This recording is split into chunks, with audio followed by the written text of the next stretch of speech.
نصوم نهارنا حبا وشوقا ونرجو العفو من رب الأماني۔ دنیا میں جو لوگ دوسروں کو خیر سکھاتے ہیں، برائی سے روکتے ہیں، تعلیم دیتے ہیں، جہالت سے بچاتے ہیں، وہ لوگ امام کہلاتے ہیں، استاد کہلاتے ہیں، مرشد کہلاتے ہیں۔ بھلائی کے پیغام کو عام کرنے والے کو لوگ مصلح سمجھتے ہیں، اس کو اپنا بڑا جانتے ہیں اور کوشش کرتے ہیں کہ ان سے سیکھی ہوئی باتوں کو اپنی زندگی میں نافذ کریں۔ اللہ تبارک و تعالیٰ نے اس ساری امت کو یہ فرمایا ہے، ساری امت کو، کہ تم اس لیے بہترین امت ہو کہ تم نے لوگوں کو خیر کا حکم دینا ہے، تم نے لوگوں کو برائی سے بچانا ہے۔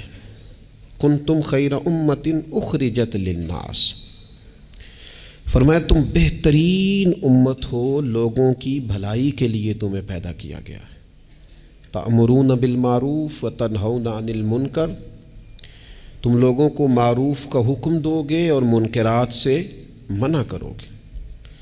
اس امت نے، پوری امت نے پیشوائی کرنی ہے پوری دنیا میں، جہاں بھی کفر ہے، شرک ہے، جہاں بھی اسلام سے دور لوگ عقائد لے کے بستے ہیں، ان سب لوگوں تک پیغام حق پہنچانا ہے، ان کی ذہن سازی کرنا، ان کو یہ بتانا کہ سچا اور کھرا دین دین اسلام ہے، ان کو یہ بتلانا کہ ہماری بھلائی، ہماری نجات اللہ کو ماننے میں ہے اور رسول کریم علیہ السلام کے دروازے کی گدائی میں ہے۔ یہ اس پوری امت کے ذمے اللہ نے لگایا۔ ہمارے ہاں لوگ یہ سمجھتے ہیں کہ مجھے نسبت حاصل ہو گئی ہے، اب میرا اعزاز بن گیا ہے، لیکن جو چیز وجہ نسبت ہے اس کو میں اختیار کروں چاہے نہ کروں۔ استاد بڑا باعث افتخار ہے، پر اس کی وجہ عزت یہ ہے کہ وہ پڑھاتا ہے، اور اگر وہ پڑھائے ہی نہ، وہ کہے جی میں استاد ہوں میری عزت کرو، بھئی آپ کا جو منصب ہے وہ بھی تو پورا کریں آپ۔ ایک شخص ہے جس کی وجہ عزت یہ ہے، وجہ فضیلت یہ ہے کہ وہ کسی کو کوئی ہنر سکھاتا ہے، کوئی کام سکھاتا ہے، وہ کہے کہ میری عزت تو کرو، پر جو وجہ ہے عزت کی وہ میں پوری نہیں کروں گا، تو لوگ کہیں گے بھی جو وجہ اعزاز ہے وہ تو آپ نے پورا کیا ہی نہیں۔ اس امت مسلمہ کی جو وجہ فضیلت ہے وہ سب سے پہلی تو یہ ہے کہ یہ رسول پاک کی امت ہے، یہ سب سے پہلا اعزاز ہے۔ اور دوسری اس کی جو فضیلت اللہ کے قرآن نے بیان کی وہ یہ کی کہ تأمرون بالمعروف، یہ لوگوں کو بھلائی کا حکم دینے والے لوگ ہیں، وتنہون عن المنکر، اور یہ لوگوں کو منکرات سے، بری چیزوں سے، بری باتوں سے روکنے والے ہیں۔ اس امت نے غلبے کا کام کرنا تھا، دنیا پہ دین کے جھنڈے کو بلندی دینی تھی۔ ہمارے ہاں جو ہمارا دین ہے نا، اسے ہم نے بطور مذہب کے لیا ہے، بطور دین کے نہیں۔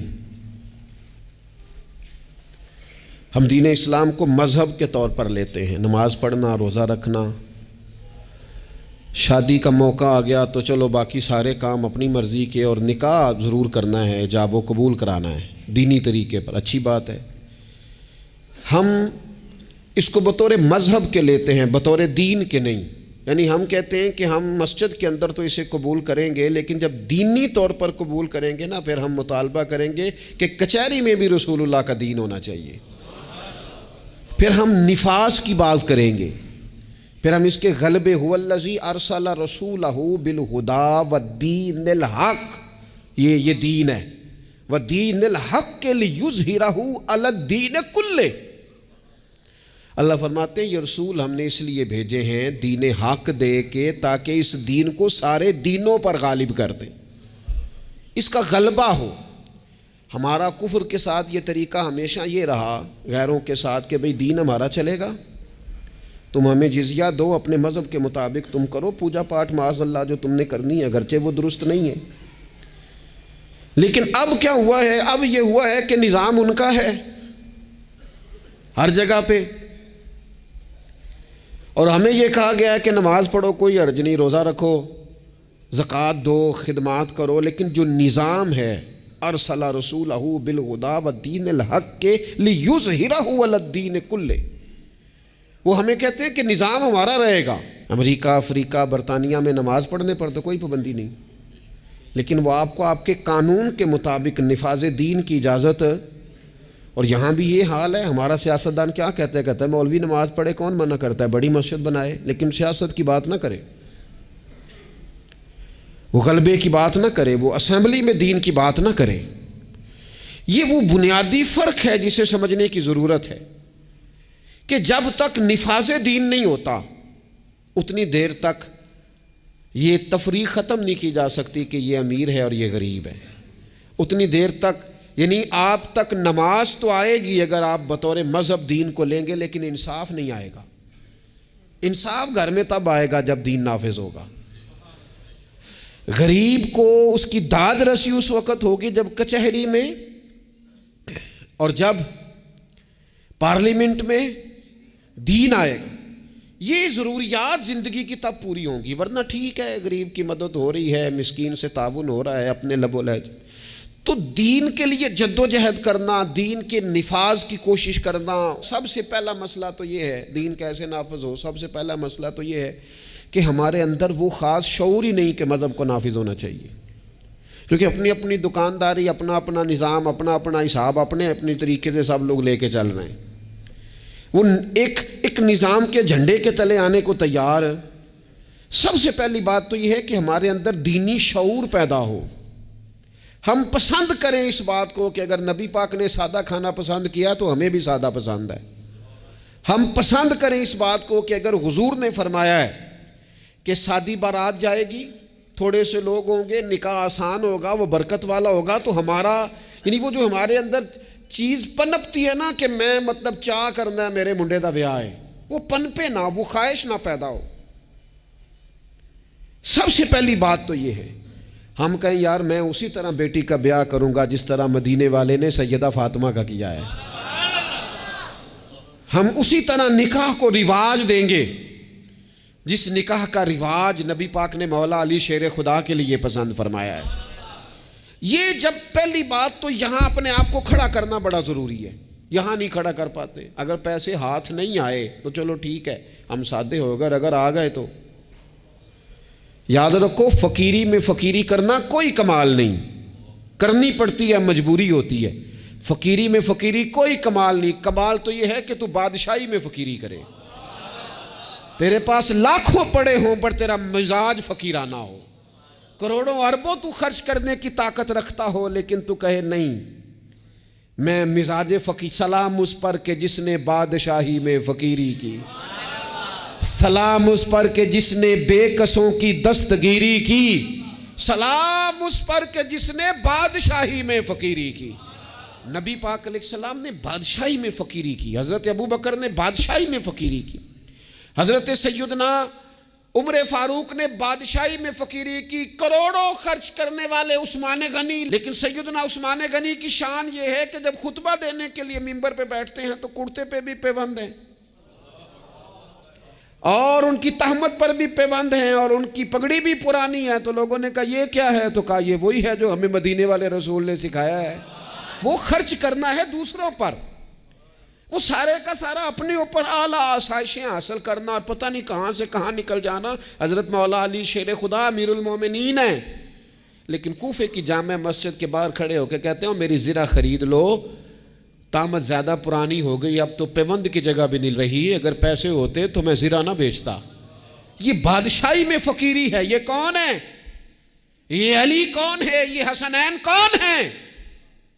یہ دنیا کے باغ کے مالک نہیں، یہ تو جنت کے مالک لوگ ہیں، لیکن بادشاہی میں فقیری ہے۔ ایک تو یہ ماحول بنائیں کہ دین کو بطور دین قبول کریں، جس کو تجارت نہ بنائیں کہ میں نفل پڑھوں گا تو میرا کام صحیح چلے گا تو میں فلانا کام کروں گا۔ عبادت کو عبادت رہنے دیں، اگرچہ تسبیحات گننا جائز ہے لیکن ہر وقت اپنی نیکیاں گنتے ہی رہنا اور کانوں میں بتا دینا کہ آج میں 4,500 پڑھے ہے، یہ بھی ٹھیک ہے۔ زاہدوں نے یہ عجب کام کیا، اب بس ہے نا کہ تسبیح کے دانوں سے جو کام لیا چاہے یہ تھا نا کہ بے شمار پکارتے تجھ کو، اور یہ بھی کوئی بات ہے گن گن کے تیرا نام لیا، گن گن کے تیرا نام لیا.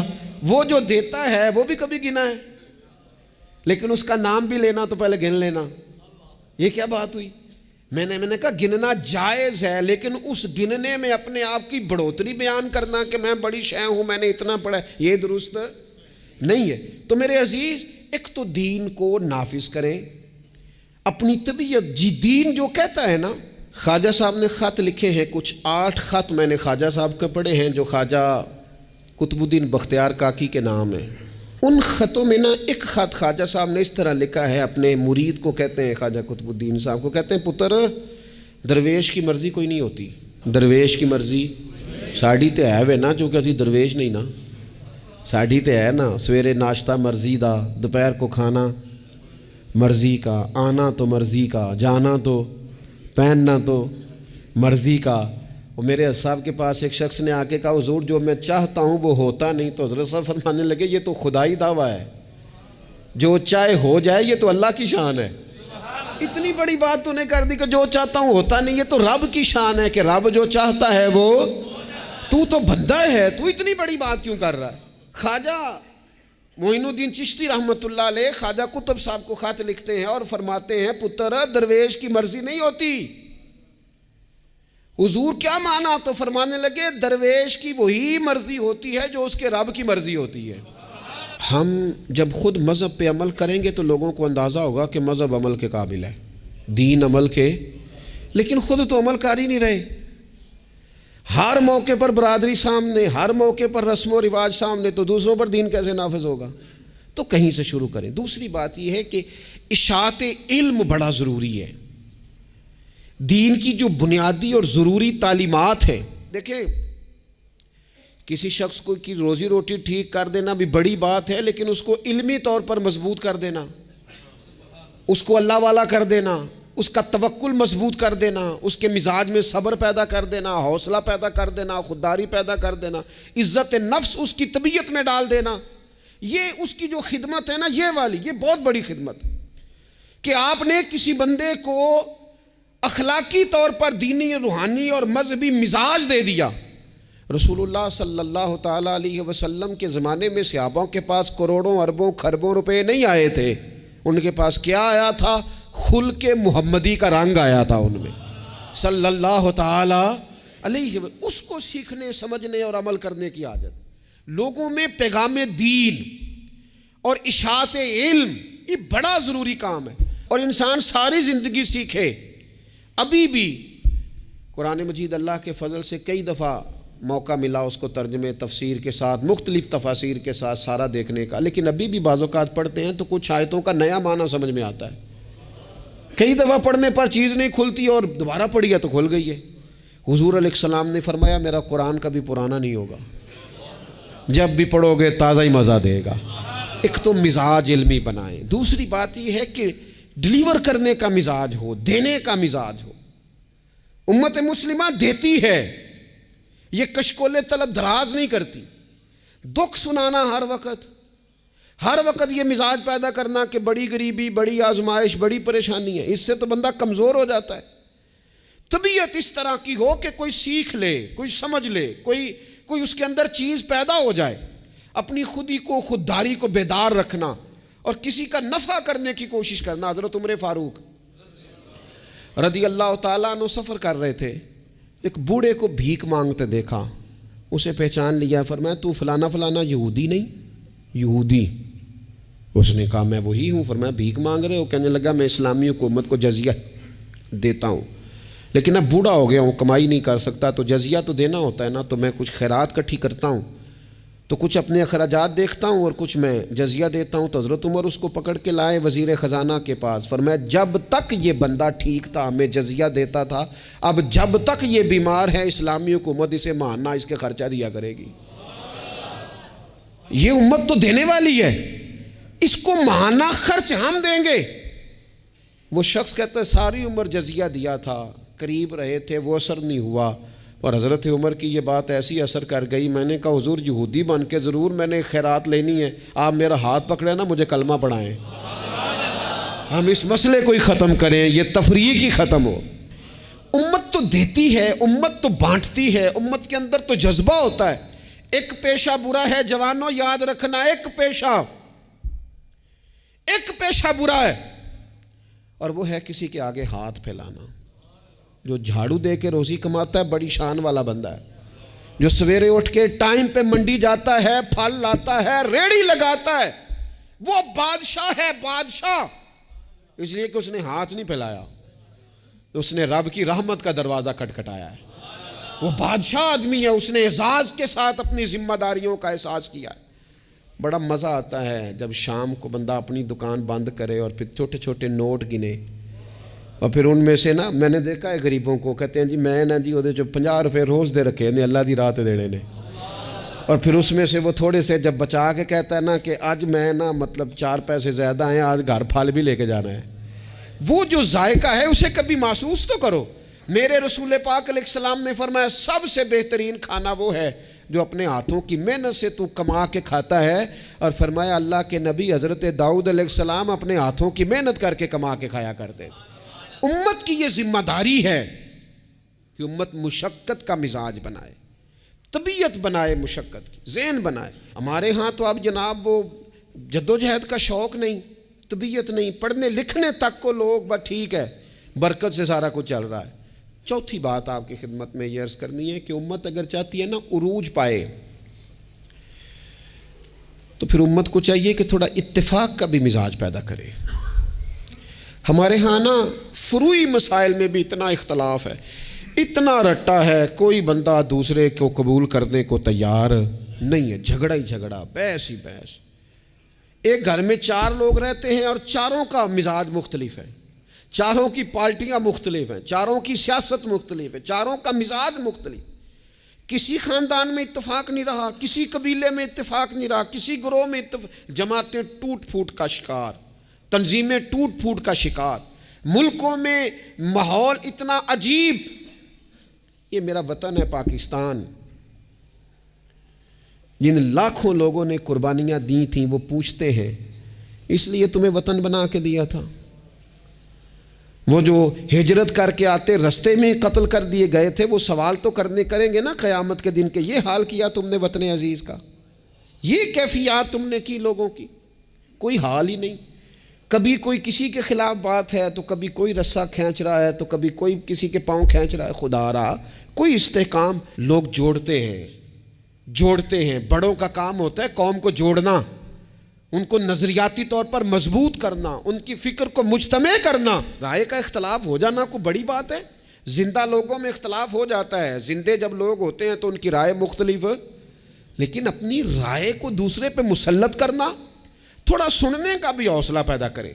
تو کچھ اتفاق کا مزاج، کچھ تھوڑی دوسروں کی تعریف، کچھ تھوڑا کسی اور کو بھی قبول کر لینا، تھوڑا سا کسی اور کے بارے میں بھی کبھی اچھی رائے دے لینا، کبھی کہہ لینا کہ نہیں فلانا فلانا فلانا فلانا آدمی۔ جب لوگ بخیے ادھیڑ رہے ہوتے ہیں نا، فلانا بھی برا ہے، فلانا بھی برا ہے، فلانا بھی برا ہے، فلانا بھی برا ہے، تو میں اکثر کہتا ہوں یار تم نے اتنی جلدی کر دی سب کو برا کہنے کی، تمہیں پتہ نہیں لقد خلقنا الانسان فی احسن تقویم۔ رب کہتا ہے میں نے تو بڑا سونا انسان بنایا ہے، اور تمہیں کسی میں اچھائی نظر نہیں آ رہی۔ اور امت وہ ہے جو رسول رحمت کی امت ہے، لیکن وہ چھوٹی چھوٹی باتیں، چھوٹی چھوٹی لڑائیاں، کچھ اتفاق۔ امت مسلمہ جب تک متفق نہیں ہوتی اپنی عزت کو کبھی بحال کر سکتی، جب تک ان کا اور اتفاق، چھوٹے چھوٹے ٹکڑوں میں امت کو بانٹ دیا گیا ہے، چھوٹی چھوٹی ریاستیں، چھوٹے چھوٹے گروہ، چھوٹے چھوٹے مفادات، جب تک یہ اتفاق نہیں پیدا کرتے اتنی دیر تک آگے بڑھا جا سکتا۔ اور 5ویں بات، جب تک مسافر منزل پر پہنچنے کی تڑپ نہیں نہ پیدا کرتا اتنی دیر تک منزل اس کے قریب نہیں آتی۔ اس امت کی منزل ہے کنتم خیر امت اخرجت للناس تأمرون بالمعروف وتنہون عن المنکر۔ اس امت کی منزل ہے دنیا کو خیر کا پیغام دینا، لوگوں کو برائی سے روکنا، اس کی منزل ہے۔ آپ سفر پہ جا رہے ہو نا جی، تو بندہ رستے میں قیام مختصر کرتا ہے، ضرورت کا کرتا ہے، بلا وجہ الجھاؤ نہیں پیدا کرتا۔ وہ کہتا ہے مجھے آگے بڑھنا ہے، مجھے کام کرنا ہے، آگے نکلنا ہے۔ وہ ادھر ادھر زیادہ وقت کا ضیاع نہیں کرتا، اس کو اپنے وقت پر پہنچنا ہے، اس کی کوشش ہوتی ہے کہ سفر جلدی ختم ہو۔ منزل مقصود جب لوگ طے کر لیتے ہیں تو پھر وہ جد و جہد کرتے ہیں کہ منزل ملے، منزل۔ میں کیا کروں، کیسے عرض کروں، ہمارے ہاں لوگوں نے منزل کا تعین ہی نہیں کیا، منزل پیسے کو، شہرت کو، دولت کو بنایا۔ ہماری منزل تھی کہ ہم نے دنیا میں خیر پھیلانی ہے، ہم نے حق کی اذانیں دینی ہیں، ہم نے لوگوں کو پیغام دینا ہے کہ اگر تم نے خیر سیکھنی ہے تو دروازہ رسول پہ آؤ صلی اللہ تعالی علیہ۔ لیکن ہمارا تو گھر کا جھگڑا ہی نہیں ختم ہو رہا، ذاتی رٹے ہی نہیں ختم ہو رہے، ہمارے اپنے روزمرہ کے مسائل نہیں ہمیں پیس کے رکھ، باہر نکلنے کو تیار ہی نہیں، بڑی سوچیں۔ اقبال کہنے لگے وائے ناکامی متائے کارواں جاتا رہا، اور کارواں کے دل سے احساس زیاں جاتا رہا۔ کہنے لگے مسئلہ تو یہ ہے کہ سارا کچھ لٹ گیا اور ہمیں احساس بھی نہیں کہ لٹ گیا ہے، امت بکھر گئی، ٹوٹ گئی، اور احساس بھی نہیں کہ ٹوٹ گئی۔ کچھ کوشش، کچھ جد و جہد، کچھ آگے بڑھنا، کچھ ہمت کرنا، کچھ تھوڑا سا منزل کی طرف سفر کرنا کہ ہم اپنا جتنے لوگ آئے نا امت مسلمہ میں انہوں نے خیر میں اپنا حصہ ڈالا۔ حضرت صدیق اکبر، فاروق اعظم، عثمان غنی، مولا علی، سعد بن ابی وقاص، حضرت ابو عبیدہ بن جراح، جناب معاذ بن جبل، حسنین، کریمین، آگے آئیے حضرت عمر بن عبدالعزیز، امام بخاری، امام مسلم، امام ترمذی، امام اعظم، امام احمد بن حنبل، امام شافعی، اعلیٰ حضرت بریلوی۔ آپ دیکھیں لوگ اپنے اپنے دور میں اپنا حصہ ڈالا، وہ دین کا پیغام دور کے تقاضوں کے مطابق سناتے گئے۔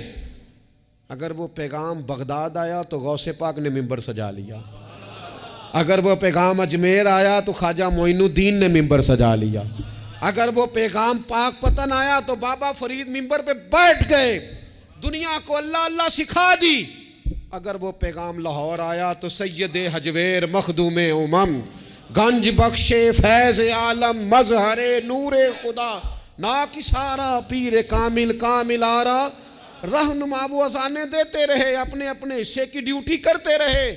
اب میری اور آپ کی باری آئی، سو کے وقت نہ گزار دینا، دیکھنا سوتے سوتے اسرائیل نہ آ جائیں، دیکھنا کھانے پینے کے سفر میں ہی زندگی تمام نہ ہو جائے، دیکھ لینا پروگرام بناتے بناتے ہی سانسیں ٹوٹ نہ جائیں۔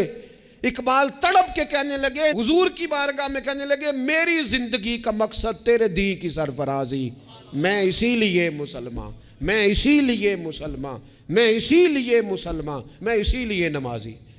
یہ سارا کچھ جو کچھ ہے یہ بلندی دین کے لیے، سربلندی مذہب اسلام کے لیے۔ اپنے اندر جو کوئی کچھ کر سکتا ہے وہ جد و جہد پیدا کرے۔ سب سے پہلی بات تو یہ عرض کی ہے کہ اپنے اندر دین کا شعور پیدار کرے، علم دین کا مزاج بنائے، بادشاہی میں فقیری کی طبیعت پیدا کرے، امت کو جوڑنے کی بات کریں، کم از کم فروعی اختلافات کو تو چھوڑیں۔ اور پانچویں بات یہ ہے کہ جو کوئی کچھ کر سکتا ہے وہ کرے، آگے بڑھے۔ ایک بندے کو نمازی بنا سکتا ہے تو اسے بنائے، ایک کو قرآن مجید کی تعلیم کے قریب کر سکتا ہے تو کرے، لوگوں کو بتائے کہ یہ گناہ، یہ میل کچیل، یہ مومن کی شان ہی نہیں، مومن کا کردار، اس کی عظمت اس کے نام سے واضح ہے۔ حضور والے جو ہیں وہ تو لفظ سے واضح ہے کہ یہ کون لوگ ہیں۔ میری زندگی کا مقصد تیرے دین کی سرفرازی، میں اسی لیے مسلمان، میں اسی لیے نمازی، وما علینا الا البلاغ المبین۔